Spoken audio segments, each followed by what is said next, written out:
Ekenekwa mwono tito dilino Jesus. Ihe bụ Violence chapter 1 verse 1. Violence chapter 1 verse 1. Enwere ndị na-asị na nne ya na mposi ihe Ebube Mounso na nsị na Ebube Mounso na onye nke nwere problem. Now gezianụ ntị ka unu nọ full video. Gezianụ ntị unu nọ full video. I will target an unknown priest because he didn't mention name. Man, by the time you know the spiritual father, you go and do your diggings. You go and make your findings. Despite the shortcoming of all the reverend fathers, despite Johnny under the sun, despite so many evidences against so many reverend fathers, how they molest sisters, how they harass lay readers, choirs in a church. Kasi aba oringo awe match ka father yesi hapu east Onitsha jewa asaba ijabo oringo. Despite all those evidences, I've never for one day I still maintain and cover their nakedness. But as long as na father patagona internet in to onwe ya ule ko wanafo, I will keep posting it here. Mankwosede. Mankwosi, I will keep on posting it here. When you watch, you leave it. Despite those things, I have never for all my post a picture, video, the pastor na lande the church members here. I posted it. If you go and post, let me ask the father menka. Even that time, I said, "Na father, one boy to knock out. Did you hear it from my mouth? Una no le no man unu sinuya come across it in my face. Make a man for you." Atobo to see power or let the truth to be told. Father Joy Mebene Mebom Madiru. Our Eastern Reverend fathers name Mebom Madiru, some of them, not all of them, some of them. Also sign a Catholic. Also Ndigbo name Bufada. Ebukobi no East, on Lagos Kono. Why didn't Catholic Archdiocese of Lagos condemn and fight him? Also Ndigbo and fight here. And you are telling me to keep quiet. Will you enjoy the massacre and massacre his image? A reverend father Patasino Jim was a mother Agwalog married to a boom. Nobody condemned that statement. Emegyoyadegemma. Mbogechi Kumaka father Mbaka all those napota home here Tibembu. Oh Makanama support that or Guahan that year. Kajipa ke ha governors a lot of them ijela ha ebonyi son everybody they fought me that time. Oni norombome. Ama mbolone ejigomwe mbo war. So once can reply JPAC and that was the end. My family people watch my videos. Even as long as I don't disgrace my family online. As long as I don't disgrace my family online. Ihen name delete it and I'm still standing my ground. Let I go. I'm not posting for you. Internet is too big for everybody. But say for like in an area, but say for like you walk away from it, I only see that. I'm so many watch they be doing winning. I'm so many people on a phone, poor people on some that I should stop posting their video on my channel since I don't support what they do. I stopped and I thank God I stopped. I deleted it. All of them. When last give phone post to video my governor Zoku my JPAC, all those things, when last did you see it? I walked away from it. And many others. Maybe I say na disgrace father. Nemen can nemen call. Condemn good here father me first. I be those from there. Nene Ebube Mounso against an unknown priest. Nene Nabo will encounter.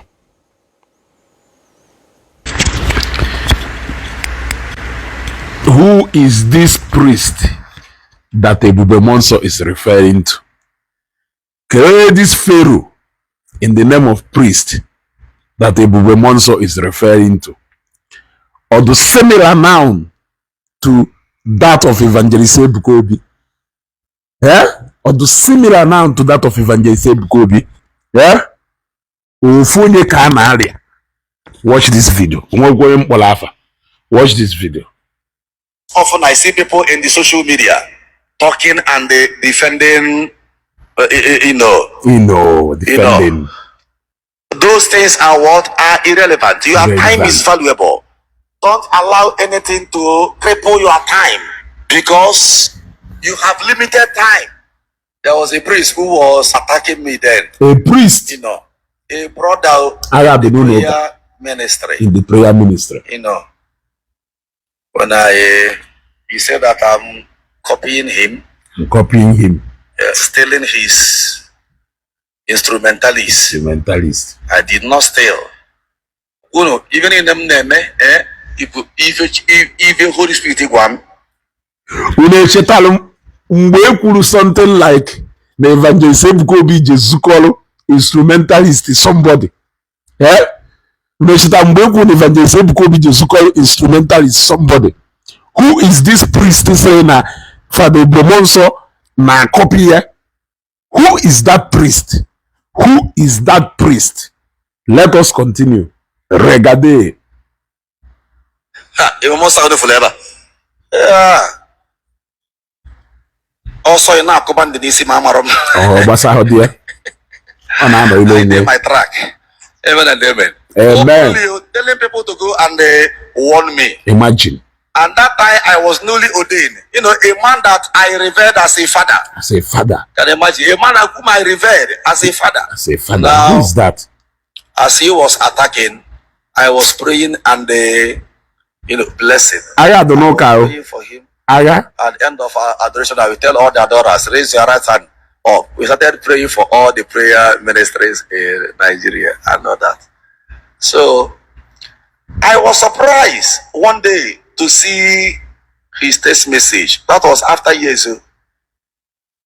As he was attacking, he wants to go. Yeah. After everything, one day I saw the text. I thought that scammers, that they are or scammers. I didn't reply. After writing again, you write his name. I said no, it can never be this man. Until one day he called several times, and I picked. When I picked the call, I wanted to lash the man, but I heard his voice. I said, Namuvu. I say he started, thanking God for me and all that. Say not one day more than money. I say to God be the glory. And then I talk like I gonna see. Yeah, I do no ka. Even the same Father Ebube Mounso be the adoration. So what it means is that now that father sitting on a copy. Now adoration, and for him to say that no somebody on as afo as a father, like a father, no somebody on afo, they can no nya say no the zukosi instrumentalist similar something accuse the evangelist Ebuka Obi of from a particular ministry which you know. What I go? Alo kakanko. It seems like no to Pharaoh. Kanalia. O to Pharaoh. Kanalia. When I sing out Pharaoh. Enough is enough. Enough is enough. Do your calling and allow others to do their calling. Owogoyem polafa. What I go? Owogoyem polafa. Ase na ha poziafa. So owogoyem polafa. What I go? Na ina roti fa de kukita ina roti ba de jekita ara do no ka aru ke rika afuze na Ebube Mounso na ife siweri yo nya aswalo hoye akpozie na phone ka say well done other nke evangelist Ebuka Obi take haka movie. They never expected it. At least they can say that Ebube Mounso is a layman. They can say that Ebube Mounso is a layman. Man, I have follow a layman. Where is here above? Where is here above? Wafe woro nya woro jet wafu. Ocha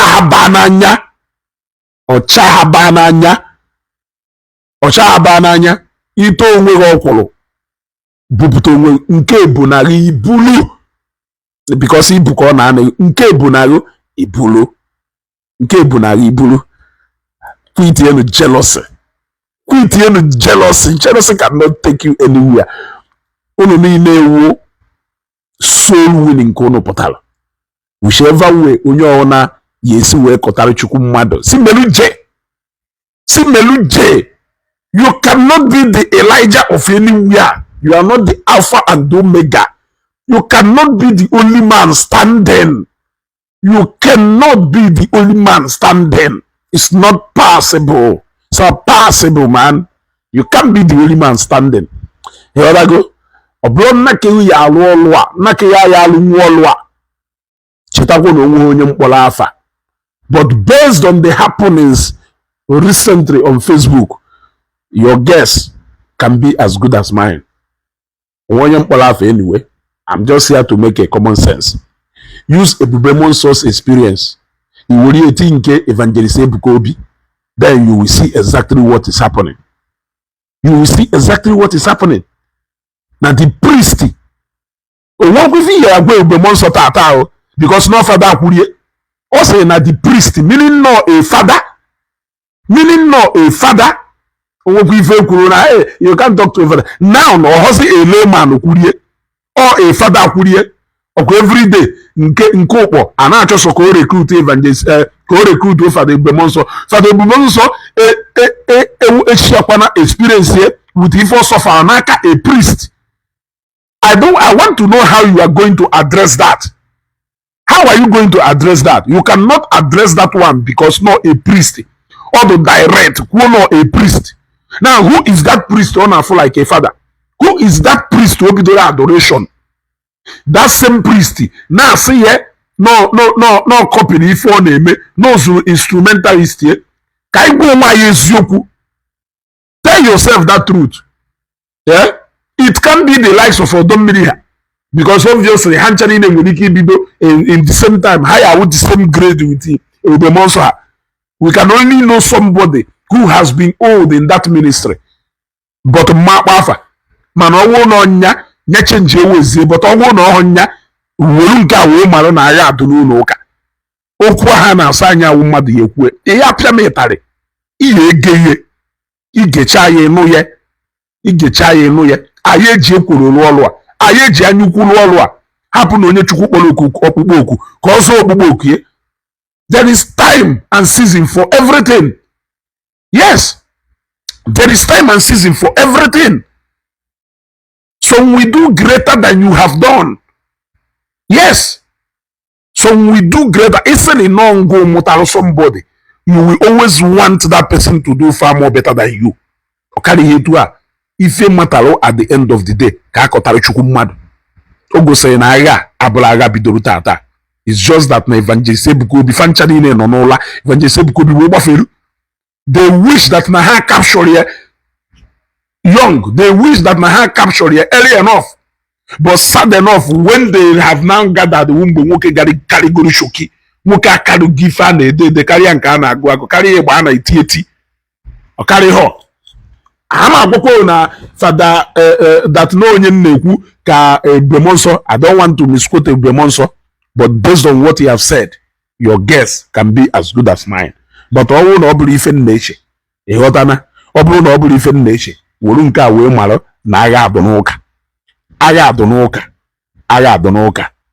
Long live Evangelist Ebuka Obi.